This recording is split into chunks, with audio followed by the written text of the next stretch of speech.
Alright, so today I'm going to run you guys through how to run a wood pellet stove in your house. And I'm standing at my thermostat in my house right now. It's 7:15 in the morning. I just woke up. Sorry I haven't had time to put my makeup on. Jamie just left. She slept on the couch. Don't worry about that. But anyway, here I have my thermostat. It says over here it's set for 55 and it's 56 in here. Now this is the time when I like to run the wood stove, because that way the wood pellet stove can warm up the house instead of spending the LP to burn. Now this house isn't entirely insulated. We just went through and redid the insulation in the attic, or at least put some in there. And the whole upstairs is uninsulated, and this room over here is uninsulated. But the living room, this is the old kitchen. But these walls are uninsulated. They still have the old plaster and lath. So this house has a pretty high demand for heat, but with the wood pellet stove, I'm not really spending quite as much. I'm almost not quite spending as much as Travis and Dad are on their places. So over here I have the wood pellet stove thermostat, and as you can see, it says it's 53 in here, but I don't really think it's 53. I think it's feels a little bit more like 62, but it's set for 70. I guess it's 53. So what's going to happen was when it warms up in here and this reaches 70, this will stop calling for heat and it'll shut down parts of the wood pellet stove, but the wood pellet stove will try to maintain a fire in the furnace. Now let's go downstairs and have a look at the wood pellet stove.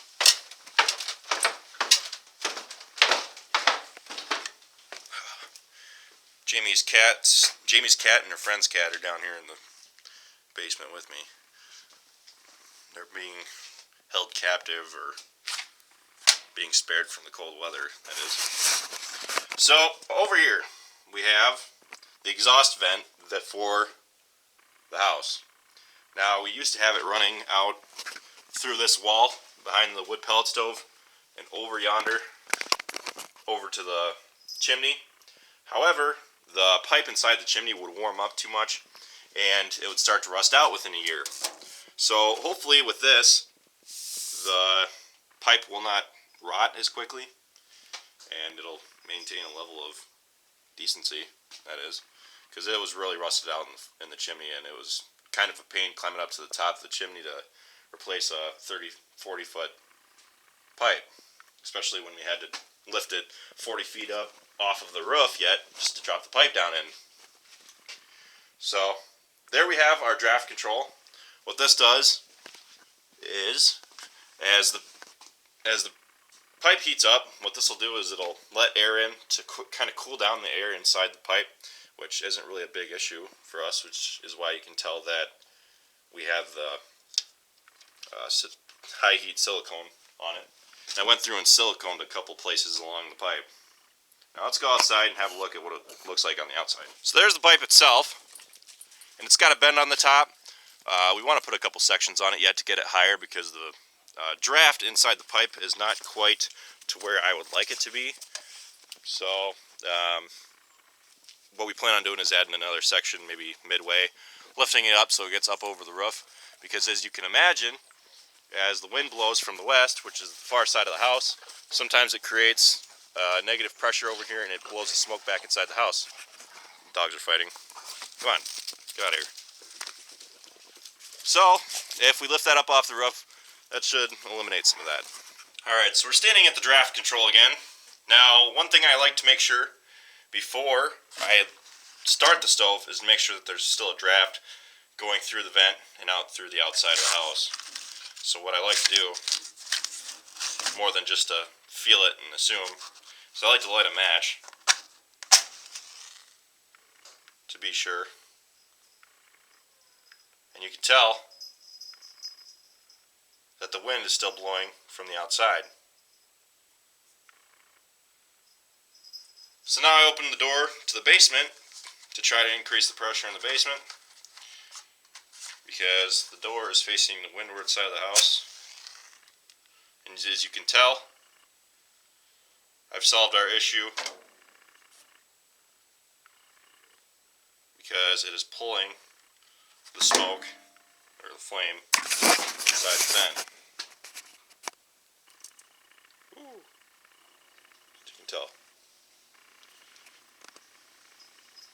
see the smoke's, well, that didn't blow very much smoke, but the smoke went to the outside, so we should be good.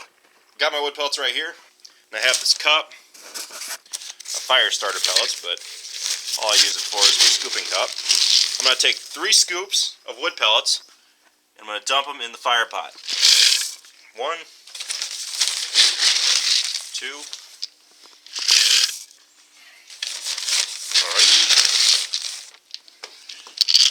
there we go.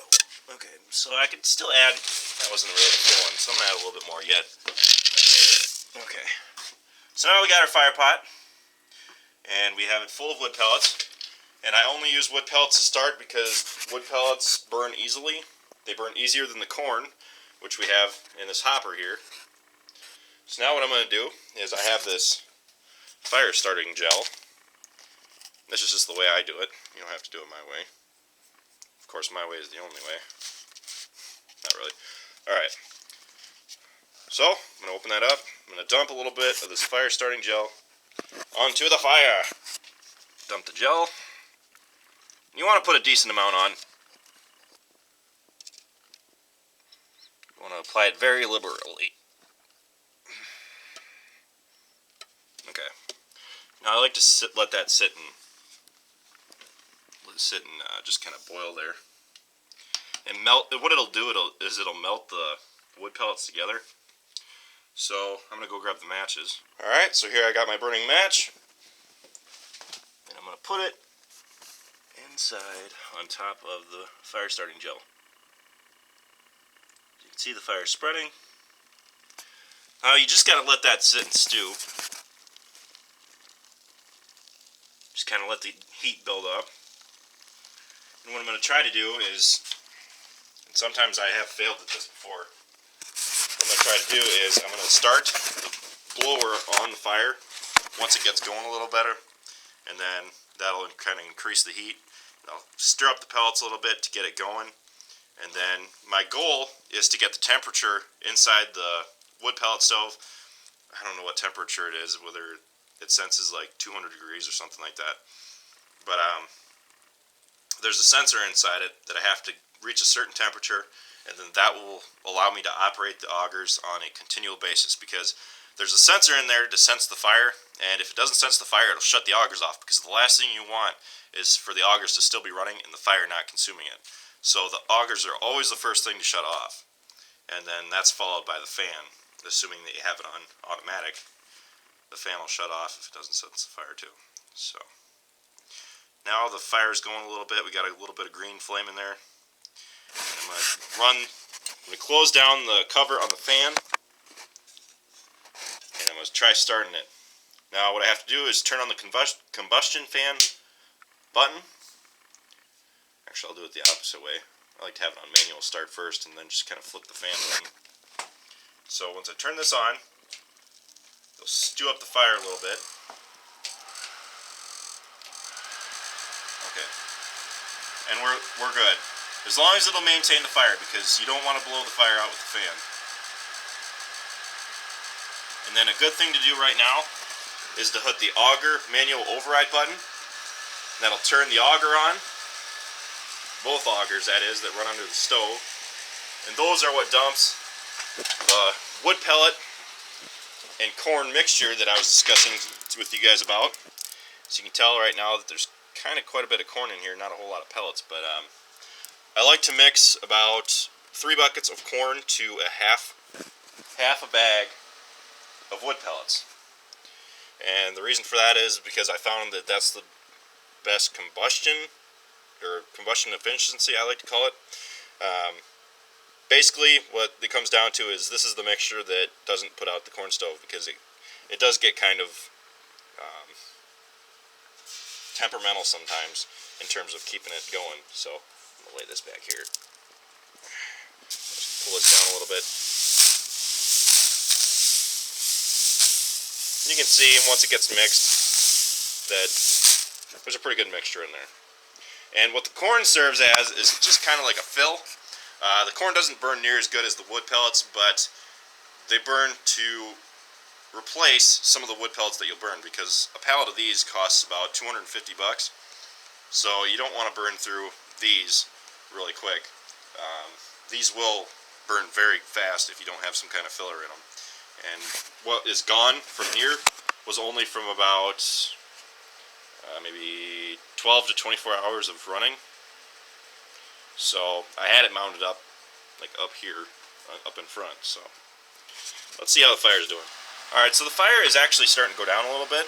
Now what I'm going to do is I'm going to close this up and I'm going to start holding the auger override button. And what the auger override button will do is it'll bring up corn from that pile and it'll start pushing the wood pellets up. And that will cause the fire to just kind of separate. I could do it manually, I could beat it up with a rod or something, but this is just kind of the way it's easiest to do, because a lot of times you just have to hold this button anyway to get the proof of fire going. So here we are waiting. This is an Energy King stove for you, those of you that were wondering. And what I have up here is the lever to clean off the pipes that run through the wood stove. And what the pipes do is it just transfers the heat to the air that runs through the piping. So if I pull out on this, it'll clean off any of the chaff that's in there. That's a really good idea. You usually have to do that around every day or so. And on the bottom I have that door. That door is to clean out any of the ashes and stuff. Since I haven't been running this full bore, I haven't really needed to clean it all that many times. It could use a cleaning right now, but I'll do that later. I'm going to go ahead and open this up. And as you can tell, there's quite a bit of smoke. Actually, you probably can't tell quite as easily as I can, but there's quite a bit of smoke in there. And it likes to run out the door because the draft of the vent going outside of the house is not as good as what we had with the chimney, but the chimney was just no longer an option because the amount of effort to keep that going was just crazy, because we'd have to replace the pipe every 2 years and we'd have to take it apart every year just to clean it, and that was getting to be too much. So we figured that we're going to try just running out the house. The draft isn't quite as well, and I do have some issues with it running back in the house when the wind is blowing just right, but if I can get it going, if I can get everything warmed up, the draft works perfectly, and it doesn't blow back in the house at all. And right now it's working pretty good. It's not blowing back in. After I opened up the basement door, which reminds me I should probably close. Now that I've got a pretty good flame going, and it won't die, I'm going to open up the vent just a little bit to allow more air in. As I open it up, you can see the fire decrease because it's getting more air. But if I open it up all the way, eventually that fire will catch up. Now, I'm going to stir it up a little bit. And that's going to create a lot of smoke. Alright, I'm going to shut this down. And now we wait. I like to keep the door closed because, as you can see, if I don't keep the door closed, a lot of times the smoke can come out and it sticks in the air until it settles. Which does lead to the house being dusty sometimes, especially in the basement. But it's a small price to pay for what we get out of the wood stove, because it's a lot warmer than running the LP furnace all the time, and it's a lot less costly. Now we've got a good fire going. Now what I'm going to do before the blower turns on is I'm going to come over to the other room by the LP furnace, and around back you can see that there's this the heat pipe that runs over from the wood stove over to the LP furnace. And what this does is it supplies the heat to the rest of the house. And normally we want to keep this closed if we're not running the wood stove. But now that that blower is going to be on, we're going to want to supply heat to more than one vent, which is directly above the wood stove in the living room. So I'm going to open this up, and it should, or it will, supply heat to the rest of the house. And you can tell when this isn't open and the wood stove is running because it whistles like crazy. So let's go back over to see what she's doing. What I'm wanting to turn on is this green light, which means the proof of fire. It means that the furnace acknowledges that there's a hot fire inside the furnace. And it has a pretty low tolerance, which kind of ticks me off, because it doesn't take much to make that light go off. So it kind of messes with the timers, which I'll discuss in a little bit here once the proof of fire comes on. Now as the fire gets hot, you can hear the metal expanding inside the wood pellet stove. We got a pretty good fire going in there. The augers are running. Every now and then you can hear the pellets drop down from inside this auger to the next one. This house used to be heated by a wood stove, and this whole back room here was filled to the brim with wood, and I'd go through it each winter, and we decided that was a little too much, since cutting all that wood and then moving it and throwing it in the window and then stacking it, it's just way too much work, especially for us, because the time when we could get out there and do it to cut was during harvest, so it didn't really work out that well for us. So now, standard regulation for pipes like this, the exhaust pipes, is that you do not have any surface wood within 6 inches of the pipe itself. So from here up to here is more than 6 inches. And over there we have a special plate that we made. Actually, I don't think we made it, that we bought. And what it'll do is it insulates it from the wood to protect it, so that we have a nice, clean, insulated. It's insulated well from the outside, is what I'm trying to say. It's going good now. Now look at what we got here. Proof of fire finally came on. Now what I'm going to do is I'm going to switch this over to run in automatic.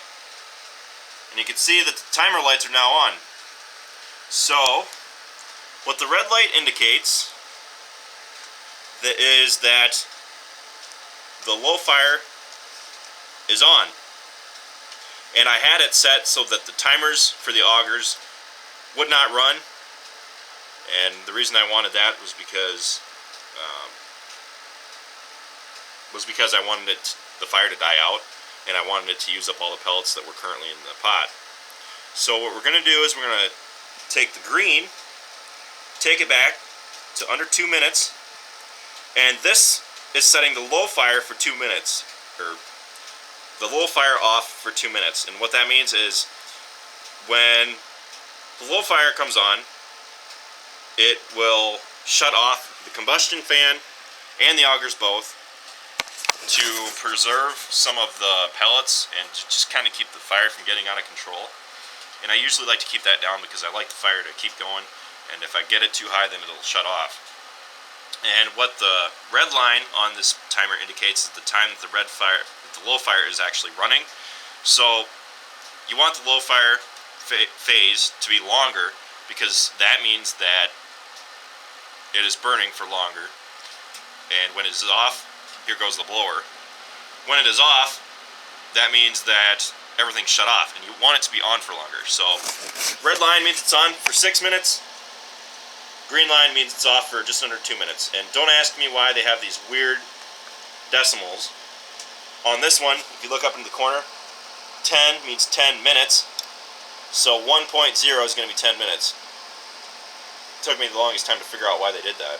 And I guess I never really found out why, but I understand it a little bit more now. The high fire is the one that's a little easier to understand. This one controls just the augers. And this is in 10 seconds. So if I move the green line to 1, that means it's going to be running for 10 seconds. The augers will be running for 10 seconds. And now you can hear them running.